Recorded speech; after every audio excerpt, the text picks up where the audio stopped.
The moment it went viral, I was actually talking to my bandmates and the management, and I was asking, where is this guy? Because I want him to jam with us in a show. And at first I found it weird, that I'm gonna play myself, but in a fictional setting. Pero ang galing how he made it, how he kind of mixed reality with fiction. Because a lot of it was real, correct? Teddy getting killed. Say, because people believe the movie so much, sometimes someone will come up to me and say, Jett, Iisang. Grabe, kawawa ka naman, but really I did it. But that's how brilliantly written it was. Hi, I'm Jett Pangan, and this is Rolling Stone Philippines' Greatest Hits.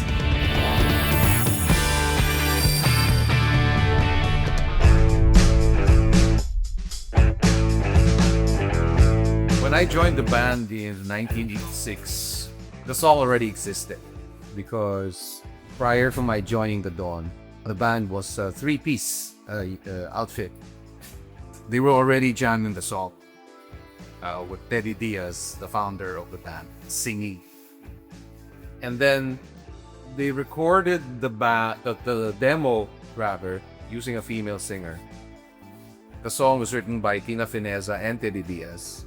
And so when I auditioned for the Dawn, it was already an existing song. So when we officially became a four-piece in 1986, I was already the one singing it. So it's recorded with my voice. The female singing was actually what do you call that? It's a updated version. I think you heard the one where Pituin Escalante was the one who introed the song. But originally, it was sung by a tenor, Pablo Molina. And people thought it was me. Yeah, I wish. Because he was such a brilliant tenor back in 86. So to give me that sort of operatic flavor, he was the one, hired to sing the intro of the song. And so that is. The punk scene and the new wave scene was already existing and very much alive. Even before the Dawn became the Dawn. In fact, a lot of our audiences back in the day were composed of new wavers and punk rockers. To a point that a lot of people thought we were new wave. Maybe to a certain degree we were, but I guess in the spirit of being in that community, we kind of adapted the look. We even wore makeup back in the day, gothic type makeup, the dark eyeliners and stuff. We never really started any movement, but when we came out, we were just embraced by that community, and for such a long time. So when people say that the Dawn is a new wave band, I'll just say, hey, okay, so we are, but really we were more than that.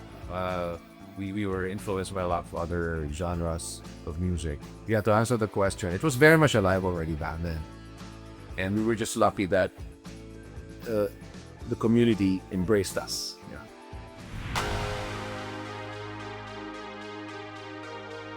About the Iisang Bangka, the Dawn did not write that song. It's one of the few songs that the Dawn did write ourselves. It was written by Jerin Speros. Well, thematically, they're correct. It does speak about, being one as a people, going through challenges as a nation. And that's basically literally the message of the song. So we kind of just put our sound to it, if you would. Yes, I would say, in the sense that every time we play it, people sing along to it still. And it's not just people of our generation, the generation after ours, and even the Gen Zs know the song. And it's such a trip that we get to hear versions of it, like a chorale would sing it in school, or a big band, the orchestra would be performing it, featuring young musicians.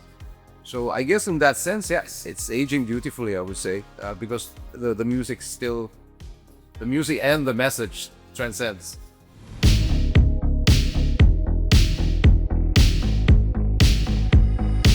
Okay, I think the year was 1987 or so. We were endorsing this product as beer product.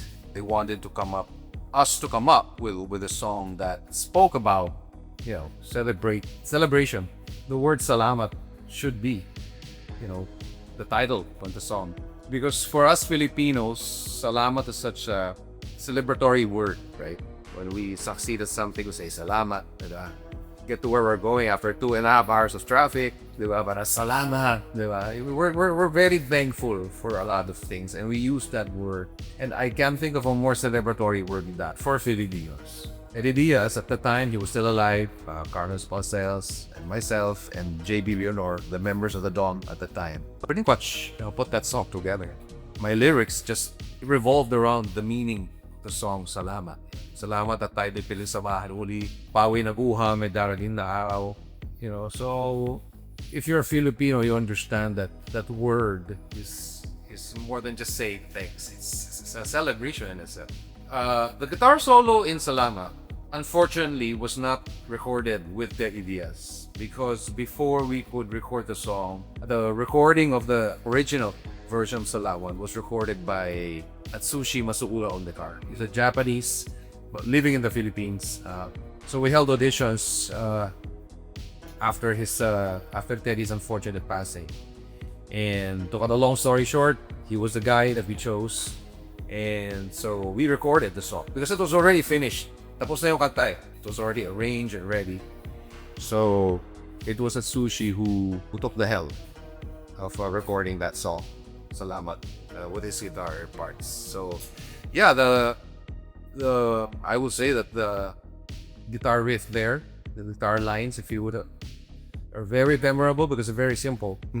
It's just on a D chord, and while a lot of songs are all that kind of progression, I would say it was a smart move to choose those notes. One, because you can sing it, even if you're not a guitar player, you can sing it, right? If there ever was a formula for a memorable song, I think the guitar part nailed it. The moment it went viral, I was actually talking to my bandmates and the management, and I was asking, where is this guy? Because I want him to jam with us in a show. I mean, people find it funny because really he was singing, under his own measure, will, right? But I could see the bravado, I could see the heart that he put out. So it was entertaining, but it was also, kind of touching that kahit hindi niya siguro talaga memorize yung kanta, he went for it. For those kids.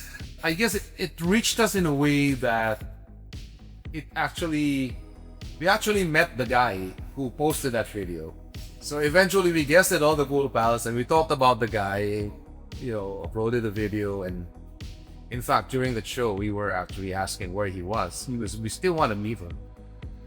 And say salamat to him personally because on his own he developed an audience, right? Apart from what we already have. So yeah. It was the brainchild really of director Mike Sandeas. He's a fan of the band. He's also very much into music, rock bands in particular. And voila, we just sat one day somewhere, I don't know, some bar, and he just explained to us what he wanted to happen. And at first I found it weird, that I'm gonna play myself, but in a fictional setting. Pero ang galing how he made it, how he kind of mixed reality with fiction. Because a lot of it was real, like, Teddy getting killed, the Dawn having trouble, moving on from that, playing ourselves. But the fictional part there is that I had a leisure. That I got my house that broken into and somebody hit me in the boom, I forget everything. That was fiction.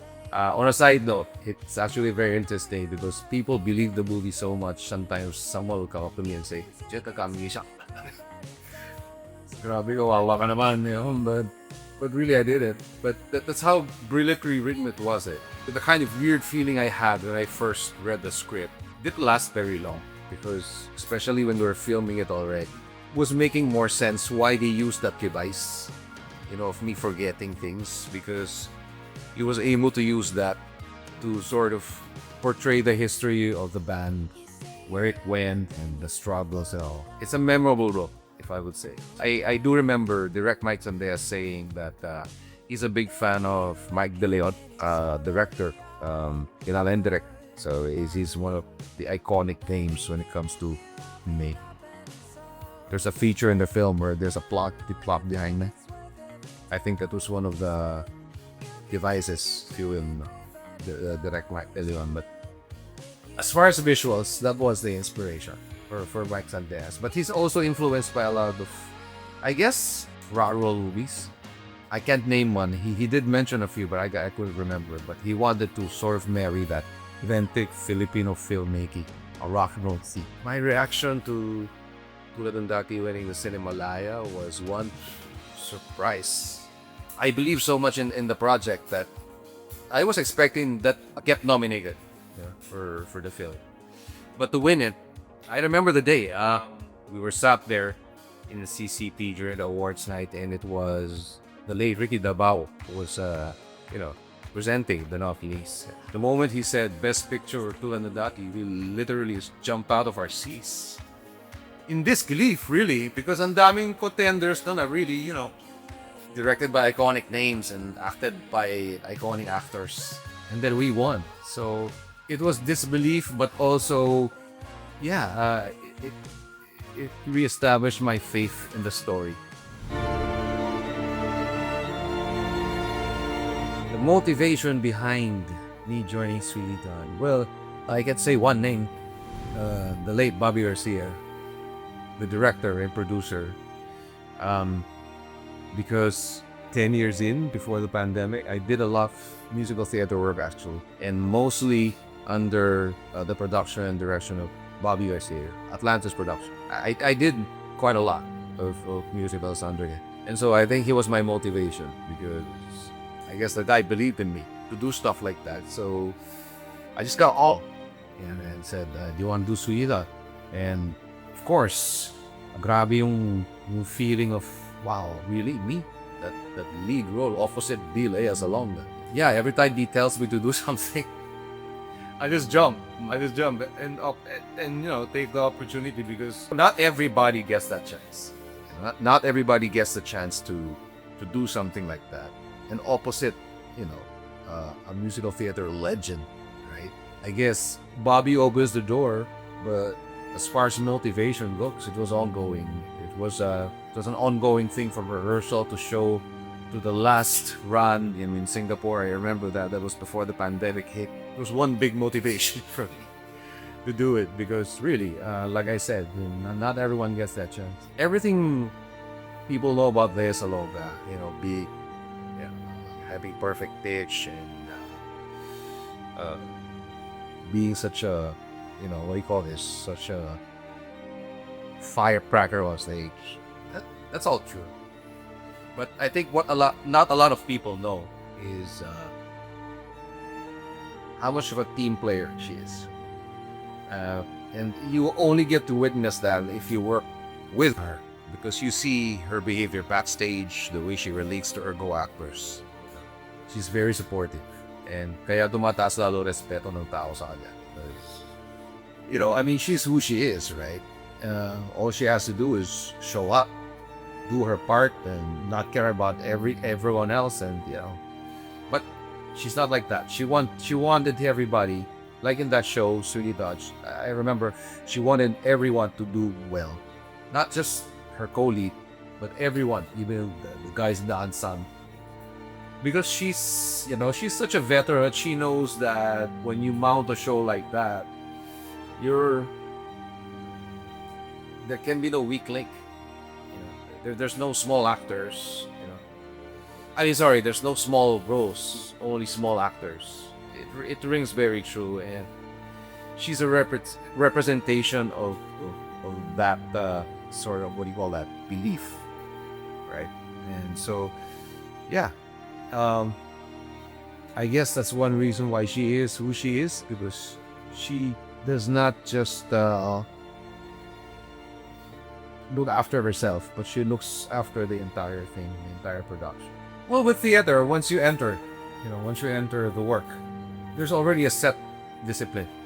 Especially during my time in the Atlantis productions, I learned really the value of professionalism. Because when they say we start at 10 a.m., they don't mean 10:01 or 9:59. You start at 10. So don't be late, show up on time, respect your co-actors, work hard. The beautiful thing with theater is that you, at least for me personally, I find my center, as an artist. It teaches you a lot of things, like you don't have to move so much, to express a point. You can deliver a line or a thought just by being truthful. When I do theater and being the vocalist of a band, one enriches the other.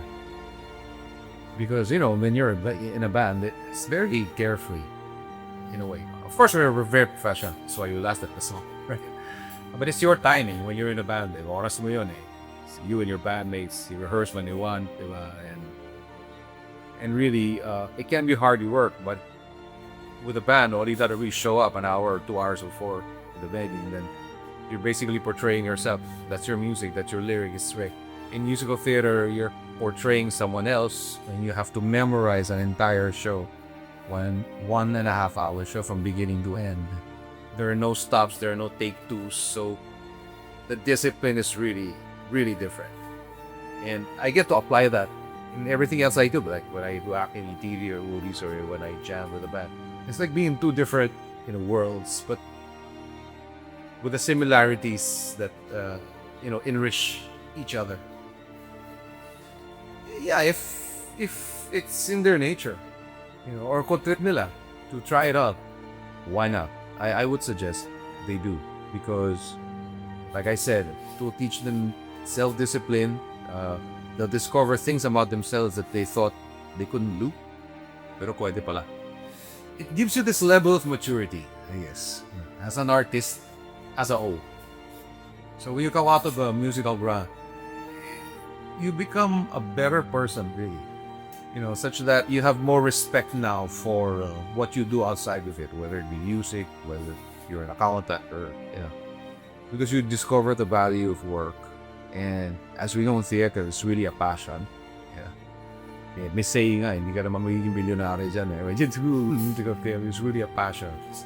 You cannot go into it and not love it, because there's not much money to be made, and so what else are you doing there? You do it because you love it. And that's one thing. It teaches you how to, make your passion work for you in more ways than just, making money. I've been blessed. Yes, I'm able to do the things I love, playing in a rock band, acting in movies, TV, and theater. I even did podcasting during the pandemic.